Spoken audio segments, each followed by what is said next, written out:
Hi friends, எல்லோரும் எப்படி இருக்கீங்க? நல்லா இருப்பீங்கன்னு நம்புகிறேன். யாருக்குமே இப்படி ஒரு நிலமை வந்துடக்கூடாதுன்னு நான் கடவுள்கிட்ட வேண்டிக்கிறேன். ஒடிசா மாநிலத்தில் G2 50 வயசு அவருக்கு. ஜனவரி 26 இப்போது ரீசெண்டாக தான் அவங்க அக்கா இறந்து போயிருக்காங்க. சரி, பேங்க்கில் இருக்க அமௌண்ட்டை எடுக்கலாம் அப்படின்னு போயிருக்காங்க. பேங்க்கில் 20,000 இருந்திருக்கு. அவங்க அக்கௌண்ட் ஹோல்டரை நேரில் கூட்டிகிட்டு வாங்க அப்படின்னு சொல்லியிருக்காங்க. இவர் அவங்க உயிரோட இல்லை, இறந்துட்டதா சொல்லியிருக்காரு. ஆனால் அவங்க அதை நம்பாமல் பர்த் சர்டிஃபிகேட், டெத் சர்டிஃபிகேட் எல்லாம் கொண்டு வாங்க அப்படின்னு சொல்லி அவர் அலைய விட்டுருக்காங்க. கடைசி வரைக்குமே பணம் தரலை. கடைசியாக அவர் வெறுப்பாகி அக்காவோட கல்லறைக்கே போய் அவங்களோட டெட் பாடியை எடுத்துட்டு இதுதான் சாட்சி அப்படின்னு பேங்க்குக்கு போயிருக்காரு.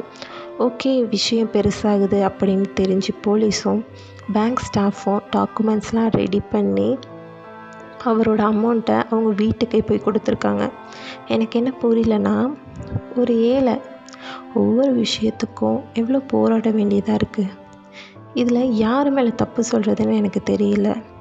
அவருக்கு சர்டிஃபிகேட், பேங்க்கோட ரூல்ஸ், அந்த விழிப்புணர்வு இல்லாததையா இல்லை அதிகாரத்துறைகளின் தப்பா, என்ன சொல்கிறதுன்னு எனக்கு தெரியல. ஒரு நார்மலாகவே ஒரு சாமானிய மனுஷன் உயிரோடு இருக்கானா இல்லையா அப்படிங்கிற ஒரு புரிதல் கூட இல்லையா இந்த சிஸ்டமுக்கு அப்படிங்கிற கேள்வி எனக்கு தோணுது. கடைசியாக இந்த கேஸ் சால்வ் ஆச்சு.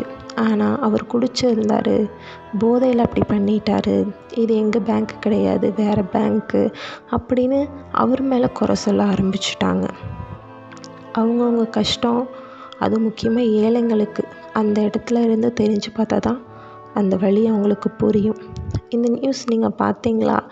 உங்களுக்கு என்ன தோணுச்சு? மறக்காமல் கமெண்ட் பண்ணி சப்ஸ்கிரைப் பண்ணி சப்போர்ட் பண்ணுங்கள். தேங்க்யூ. See you guys.